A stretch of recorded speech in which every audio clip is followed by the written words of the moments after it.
Hello, everyone. I'm Stephen West. This is Philosophize This. No sponsor this week. Follow me on Twitter at I am Stephen West. Follow the show on Facebook at Philosophize This Show. For Patreon or the Amazon banner, go to the front page of philosophizethis.org. Today is the first episode in a series on Sartre and Camus. I hope you love it. And look, I know what you guys are saying. Nice pronunciation of Sartre. It's Jean-Paul Sartre.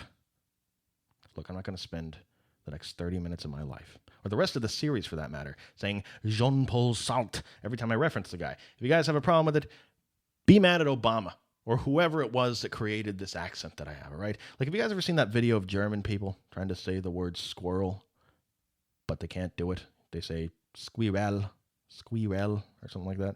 Not because they're dumb people, but from what I understand, they have no frame of reference for that choral sound in their language. What I'm saying is, don't judge me. Enjoy the episode. Let's get on to the program. So just like most episodes of the show, I want to start today by thinking about something. But quick disclaimer for any of you out there that might hear the beginning of this line of thinking and think that I'm wasting your time purposefully, or that there's no possible way this could ever be related to the episode. Trust me, by the middle of the episode, you'll understand why I did it this way. So the question I want to ask you is this. Have you ever been sitting in your room by yourself, talking to yourself, and just said the word cookie to yourself 25 times in a row? Like, cookie, cookie, cookie. For that matter, have you ever said any word to yourself 25 times in a row? Really, the question underneath this question is, have you ever said a word and paid close attention to it and analyzed it and had the thought, man, that's a really strange sounding word. Why does the word sound that way? Why do we even call them cookies to begin with? You look at the word cookie hard enough, and in that moment, it almost starts to feel like it's the first time you've ever heard the word cookie in your lifetime. You ever had that happen to you? How about when you look at something? You ever been staring at a plant for like 10 minutes straight? You know, maybe your mom has a decorative fern hanging in her kitchen, and you're staring at it in a fugue state as she's telling you about how they still haven't fixed that light down by the Radio Shack yet. And you're looking at the plant, and you just start to notice in that moment how incredibly alien this thing looks when you pay close attention to it. You may have walked past this exact plant 400 times before and never thought twice about it, but for some reason right now, it looks really strange to you. You ever had that feeling? Well, if you've ever had this feeling before, even if it was just for a minute, Jean-Paul Sartre would say that you're probably onto something there. But maybe the more important thing he would point out is that this feeling extends way beyond just the word cookie or your mom's decorative fern. Everything is this strange, potentially. Everything in the whole world could evoke this same feeling in you if you paid close enough attention. This is a really interesting concept that Sartre refers to all the time. He calls it the absurdity of the world. And there's a brilliant example that illustrates what he's talking about that my friend told me one time that he apparently heard from somebody else. But the general idea is, imagine you get home from work. It's 6 o'clock. Time for you to sit down and eat dinner with your significant other. Now, for most of us, we don't see anything strange about this. We do this every day. This is just a normal Thursday afternoon in my household. But Sartre would say, consider how utterly ridiculous what you're doing actually is.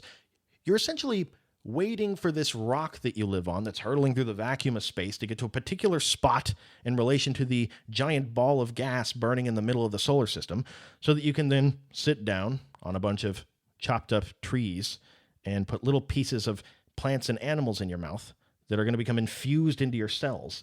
And you're doing all of this purposefully, like synchronized swimmers alongside this other member of your species that you one day hope to procreate with and start a family.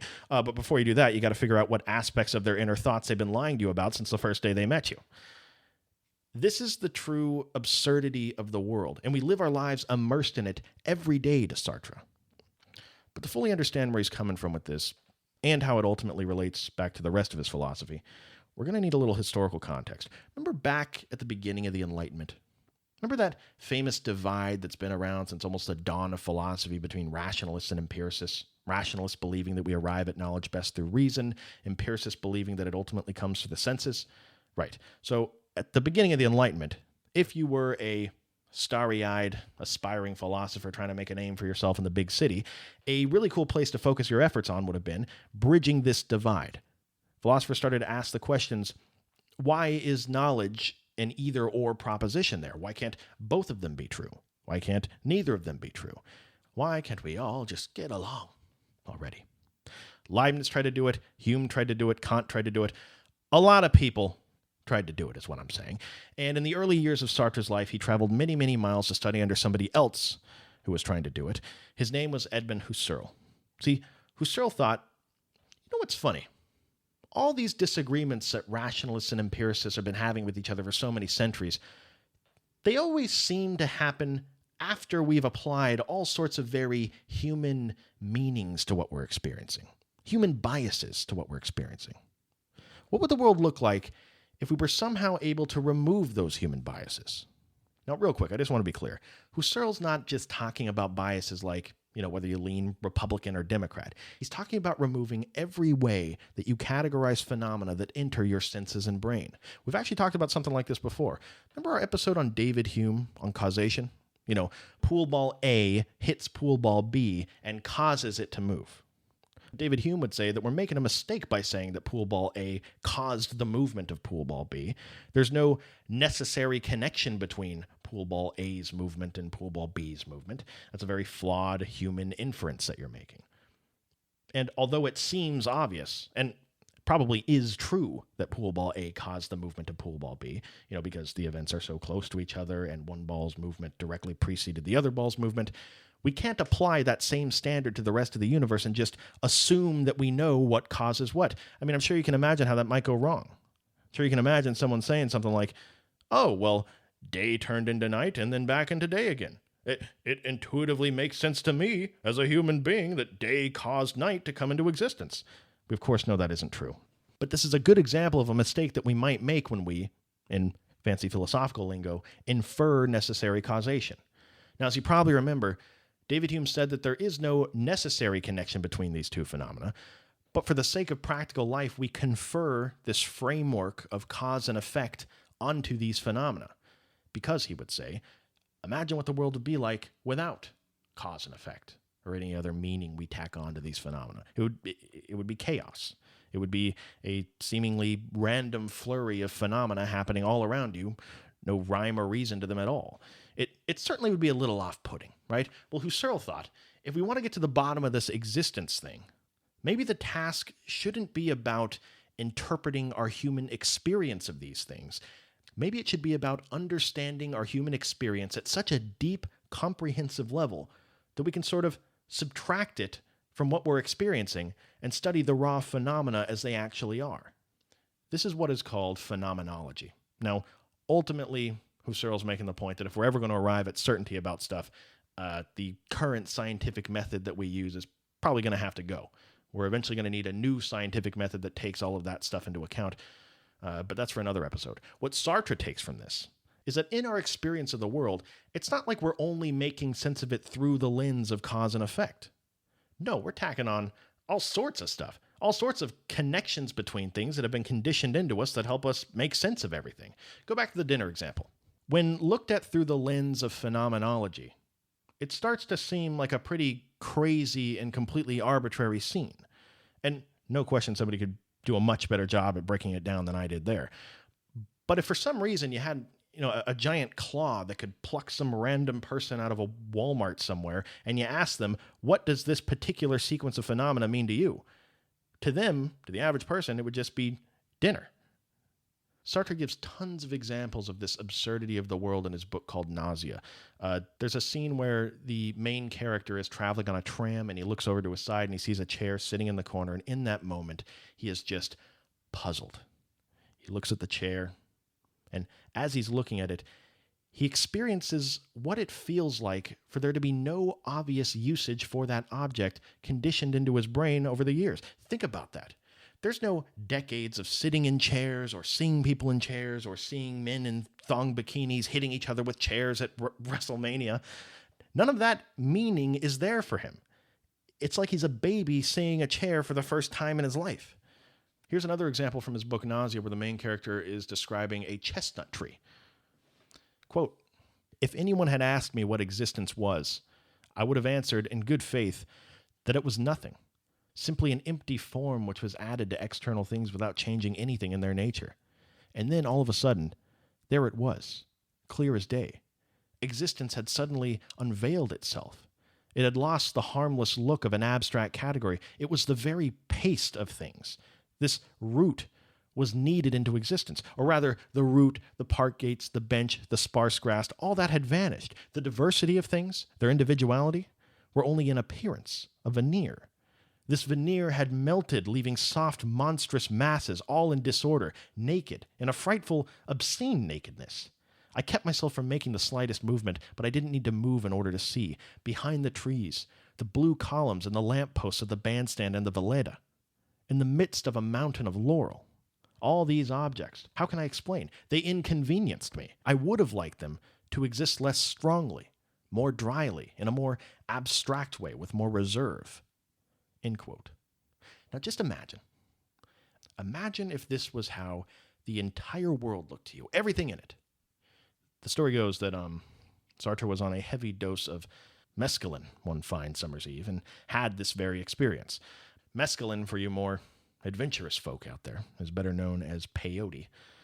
And for the rest of you, stay in school and look both ways before you cross the street.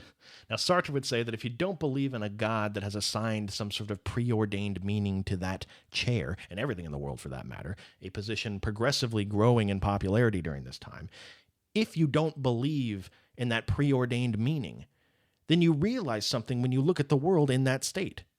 You realize that human beings are just sort of making it up as they go along.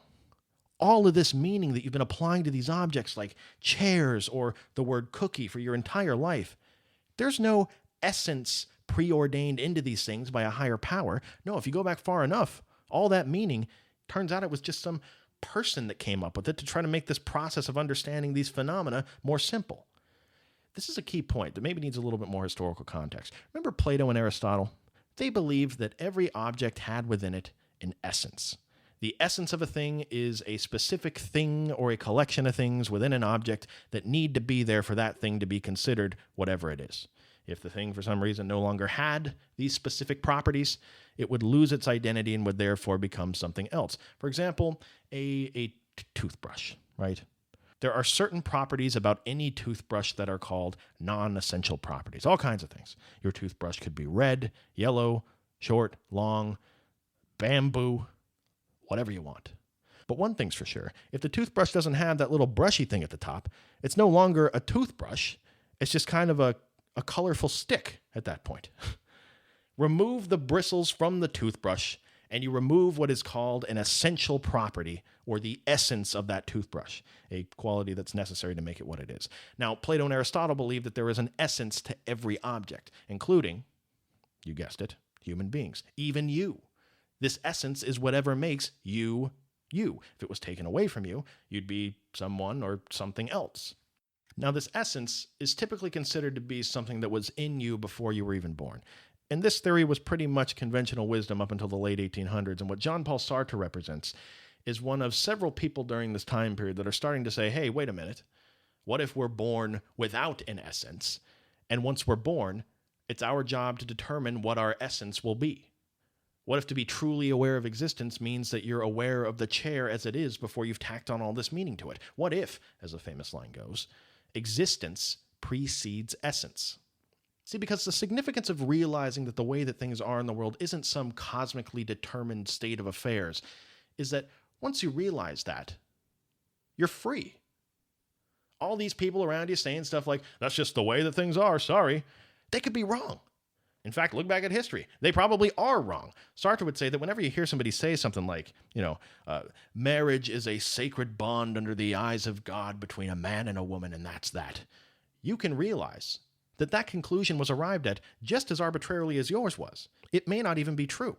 And this goes with everything. The way relationships work, the way you make your money, the diet you consume. You are free. Freedom. This is probably the biggest point of emphasis in all of Sartre's philosophy. He'd probably even say it about his later political work too. Understand how free you actually are and never take that for granted. He has a famous quote, man is condemned to be free. And what he means by that is you didn't bring yourself into existence. You didn't have a choice. Yet here you are, born into a world with so much freedom to choose.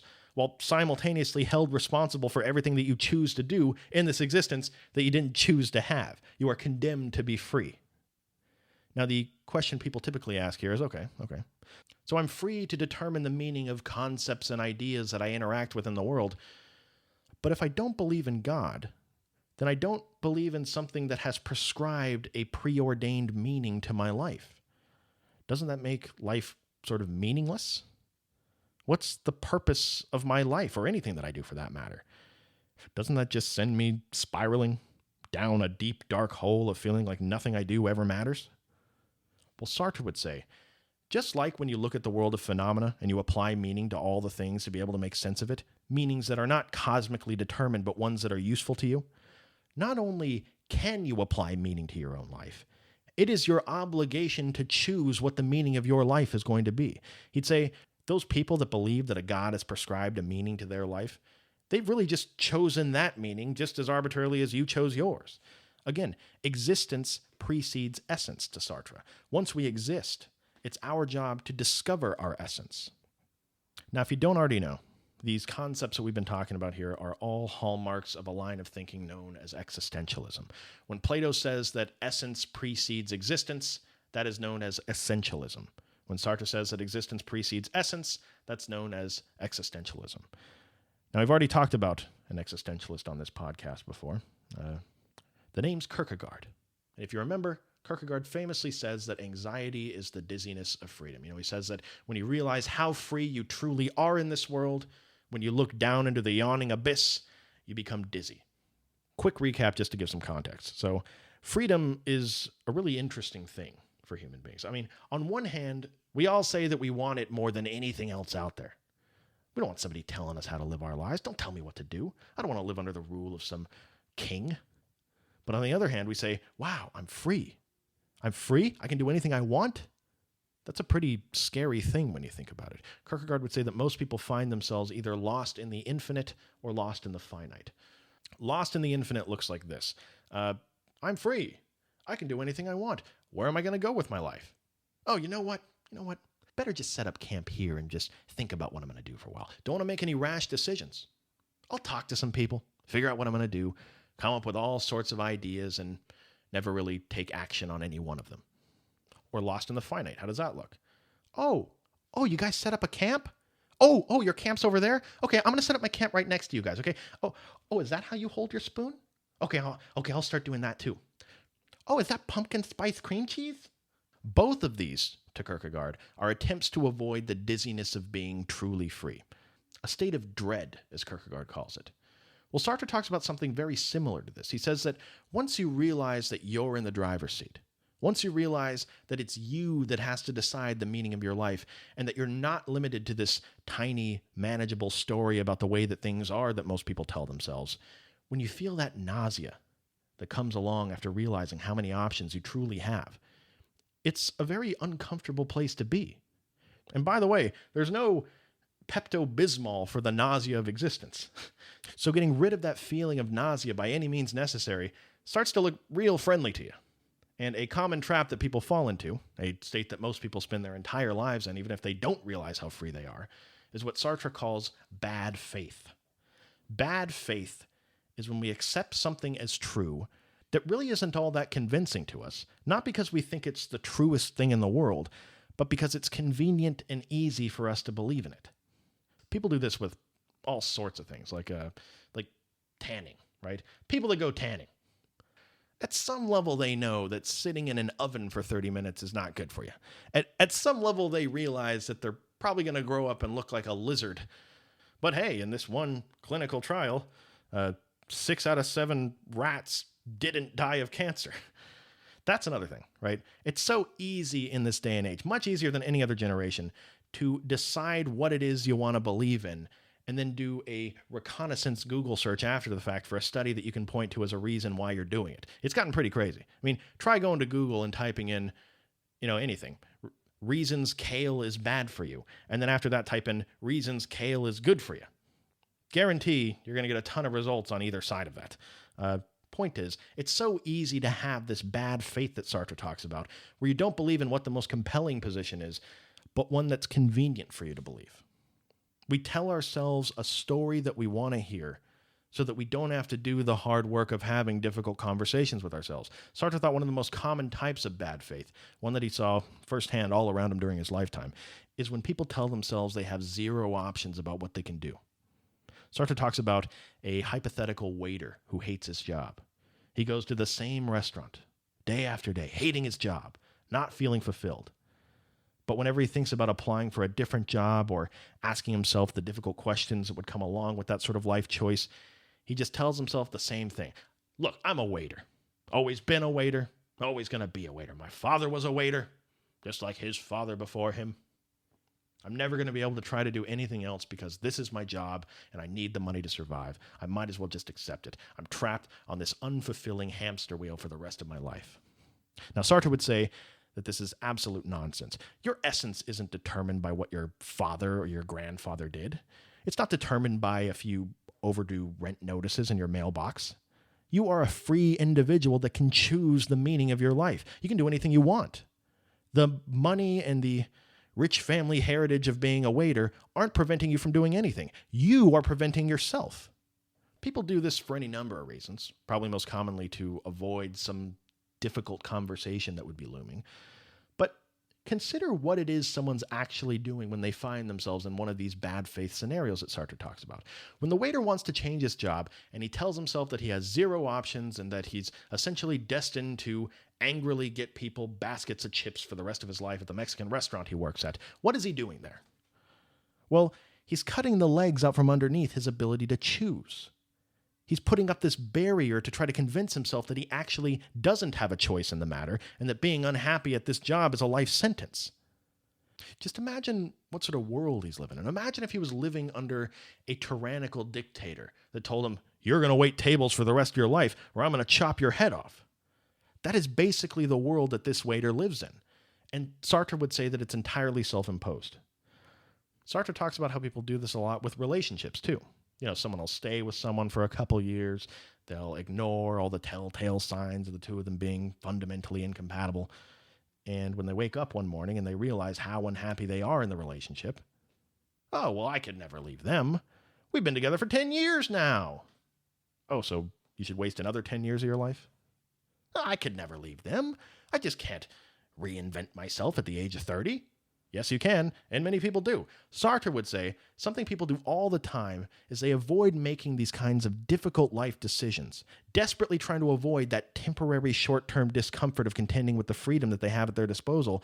So they tell themselves one of these stories of bad faith, and what they end up doing is putting themselves through long-term agony in an attempt to avoid short-term discomfort. Think of the message Think of what you're telling yourself when you accept this bad faith. What you're saying is that the person you are right now in this very moment is the only person you can ever be for the rest of your life. Now, if that sounds needlessly reductionist to you, Sartre would say, you're right. You shouldn't be ashamed of using this bad faith.